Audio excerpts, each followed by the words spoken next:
देने वाला कोई और है, उसको हम भूल गए। परमात्मा से मांगो, परमात्मा उसी को देता है जिसके पहले के शुभ संस्कार है ना। बेशक मांगते रहियो, कभी नहीं दे।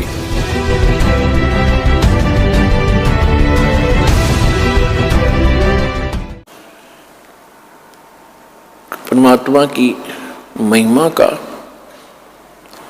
हम कोई गुणगान कर नहीं पाते बच्चों। हमने परमात्मा शब्द सुना था, इसको भाषा भिन्न करके कोई गॉड कहता है, कोई रब कहता है, कोई खुदा कहता है, कोई अल्लाह कहता है, कोई राम कहता है, कोई भगवान कहता है। और इस बात की सभी गवाही देते हैं कि वो शक्ति बहुत प्रबल है। राजा लोगों को हम संपन्न मानते हैं। एक निर्धन नागरिक राजा को बहुत बड़ा पावरफुल मानता है, और राजा पर भी जब आपत्ति आती है तो वो भी किसी अपनी जैसी भी परंपरा में जन्मा है, अपने अल्लाह, खुदा, गॉड, राम, रब भगवान की ही शरण में पहुंचता है। यानी अपने राजकाज में जब उसको भी कोई दिक्कत आती है, वो तो सक्षम माना जाता है पृथ्वी पर, वो भी परमात्मा की खोज करता है, उससे राहत चाहता है। लेकिन वो परमात्मा, इससे सिद्ध है कि वो कोई बहुत बड़ी शक्ति है, और वो भी दे सकता है जो राजा नहीं दे सकता, जो राजा को भी के पास भी वस्तु नहीं है। राजा क्या नहीं दे सकता, क्या दे सकता है?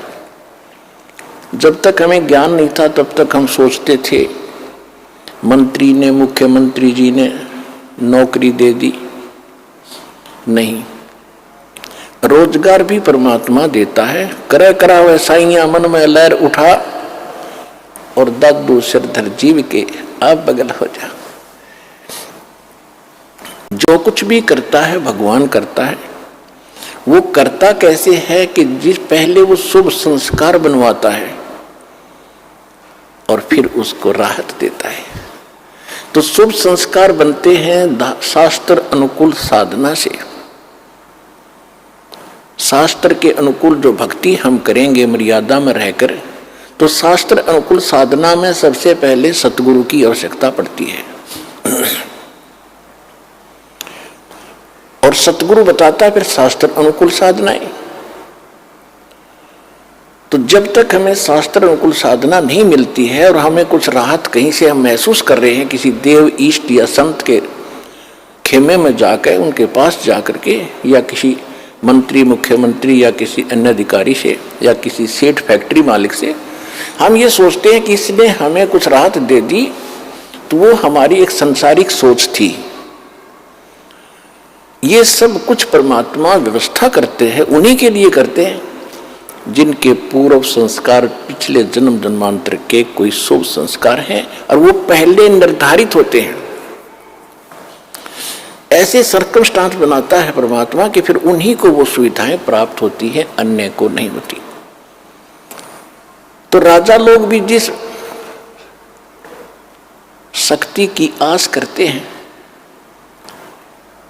तो वो कितनी प्रबल और कितनी सुखदाई, अर्थात वो सभी काम, हमारे सर्व काज करने वाली वो पावर है।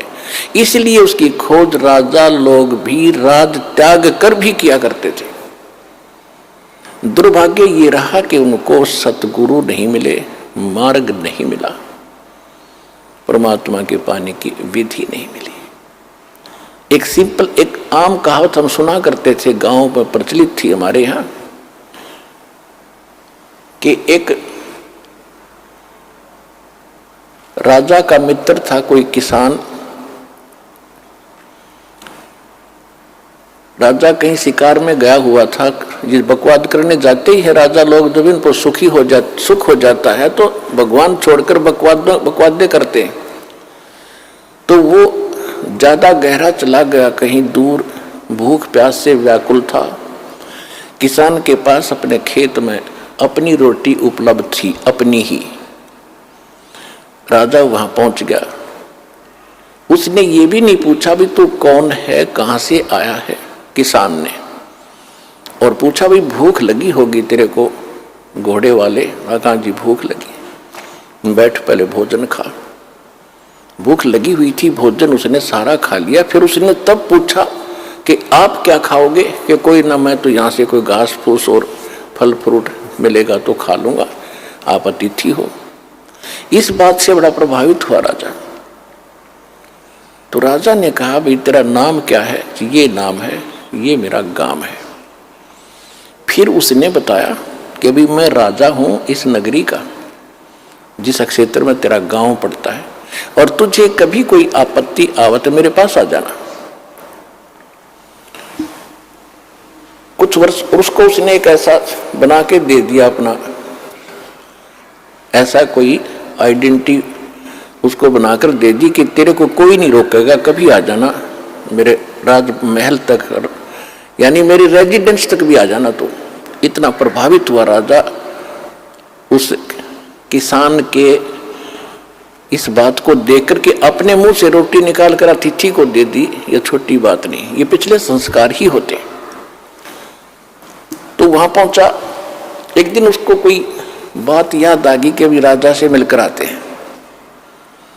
कुछ सूखा गिर गया था, वो सूखा तो फिर सारी नगरी में गिर रहा था। राजा था, जब वो पहुंचा, राजा मुसलमान था, बाहर बैठा अपना कोई नमाज कर रहा था, और वो सीधा ही पहुंच गया। वो दिखा करके वो पासपोर्ट राजा वाला, तो वो कहने लगे, तो सेवादार थे, नौकर थे, कि यहां बैठो भाई, राजा अपनी कुछ क्रिया कर रहा है, उसके बाद बात करेंगे। वो सामने देख रहा था कि राजा क्या कर रहा है। जब राजा खड़ा हुआ, कुशल मंगल पूछा, तो उसने पूछा किसान ने कि पहले ये बताओ आप ये क्या कर रहे थे। राजा ने कहा कि मैं भगवान से, अल्लाह से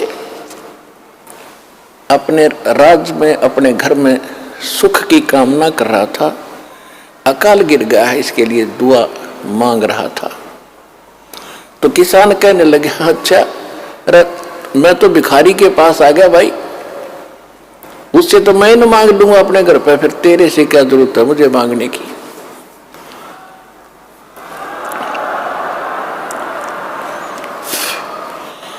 राजा भी उसी दुख में दुखी, और मैं भी वही दुखी।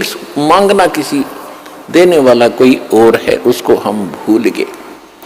तो सतलोक आश्रम बरवाला, जिला हिसार, हरियाणा में यही याद दिलाई जाती है कि संसारिक लोगों से तुम जो राहत मांगते हो, ये आपकी अध्यात्म ज्ञानहीनता है। परमात्मा से मांगो, परमात्मा उसी को देता है जिसके पहले के शुभ संस्कार है ना। बेशक मांगते रहियो, कतई नहीं दे। अब सब शुभ संस्कार बनते कब हैं? अब बनेंगे।